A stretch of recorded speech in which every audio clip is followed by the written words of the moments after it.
Se on hieno kaupunki, Tampere. Mä tykkään. Mä en ole täällä ketään esimerkiksi alun perin lähtenyt Tampereelta, muuttanut Jyväskylään ja... Siellä joku hiljainen on. Asut nykyään siis täällä. Mä en yhtään tiedä, kelle mä puhun, mutta...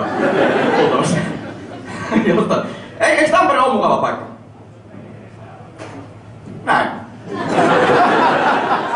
Tässä just toisitte noin 10 sekuntia ammattimaista dialogia. Ytimekkäitä vastauksia ja...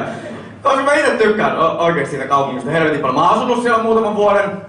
Ja mä tajusin tykkään rakastaa niitä ihmisiä, koska niillä on oikeesti asennetta isosti. Mä tajusin sen joitain aikaa sitten. Mä näin siinä Hämeen kadulla keskustassa 2 punkkaria, oikein kunnon punkkaria. Kunnon irokeista, nahkatakin farkkuliivit ja pillifarkkutengarit, kaikkia ketjuja, pinssejä, erityisesti lävistyksiä. Ja sitten oli molemmilla kirjoitettu sen farkkuliivin selkään. Isoilla mustilla kirjaimilla, toisella luki sen, että anarki. Oh no. Toisella luki fuck the system. Ja sitten ne venäs punaisissa valoissa. No nyt on anarkiaa!